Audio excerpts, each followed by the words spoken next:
దేవునికి స్తోత్రం. మీ అందరికీ వందనాలు. ఈరోజు దేవుని వాక్యం సామెతలు 22వ అధ్యాయం 15వ వచనం. బాలుని హృదయములో మూఢత్వము స్వాభావికముగా పుట్టును, శిక్షదండము దానిని వానిలో నుండి తోలివేయును అనుంది. Proverbs 22 chapter 15th words. Foolishness is bound in the heart of a child, but the rod of correction shall drive it far from him. ఈ వాక్యం పిల్లల్ని దేవునిలో ఎలా పెంచాలో నేర్పిస్తుంది. బాలుని హృదయములో మూఢత్వం స్వాభావికంగా పుట్టును అనుంది. పిల్లలు పుట్టుకతోనే మంచి చెడులు తెలుసుకోలేరు, కానీ వారు మొండితనం, అవిధేయత, అజాగ్రత్త చూపవచ్చు.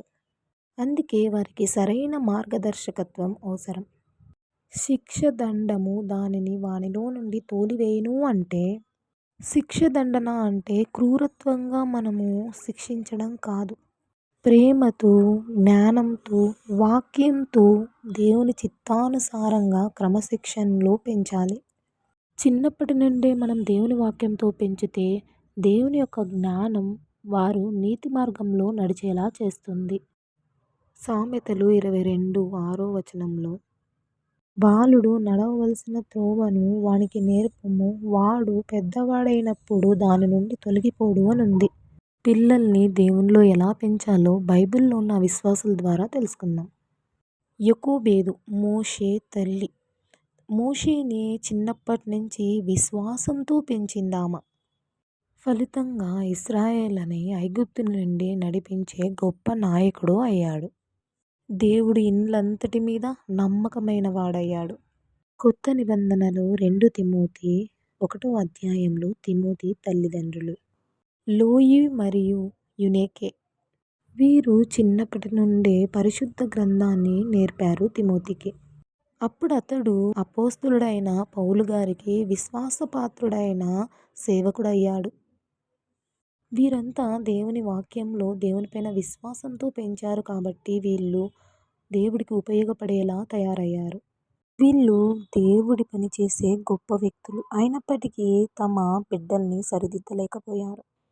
1 సమూయేలు 2వ అధ్యాయంలో ఏలి కుమారులైన హొఫ్నీ, ఫీనెహాసు యాజకత్వంలో సేవ చేసినప్పటికీ ఎన్నో దుష్కార్యాలు చేశారు.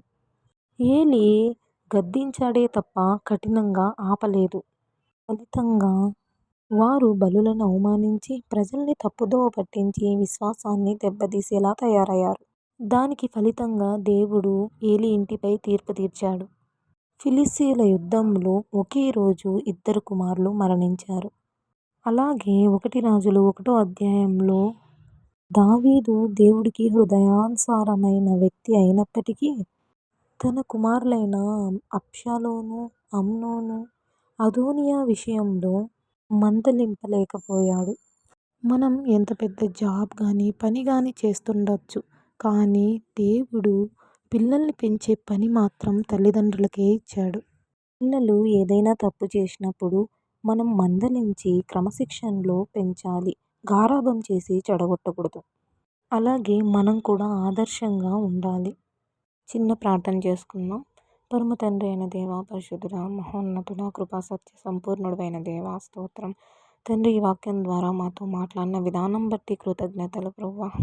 అవును తండ్రి, పిల్లలు టీవీలకి, ఫోన్లకి అడిక్ట్ అయి ఉన్నారు ప్రభువా. వారిని విడిపించండి తండ్రి. అవును తండ్రి, తిమోతి తల్లిదండ్రుల వలె చిన్నప్పటి నుండే తండ్రి వాక్యంతో, మీ జ్ఞానంతో క్రమశిక్షణలో పెంచే కృపను మాకు దయచేయండి తండ్రి. అవును తండ్రి, ఇంకా ఎంతమంది రక్షణ పొందలేదో రక్షణ దయచేయండి ప్రభువా. ఇరుకులలో, ఇబ్బందుల్లో ఉన్నవారిని విడిపించండి తండ్రి. ఈ వాక్యం ప్రతి ఒక్కరి హృదయంలో ఫలించును గాక. యేసుక్రీస్తు నామంలో అడుగుతున్నాను తండ్రి. ఆమేన్.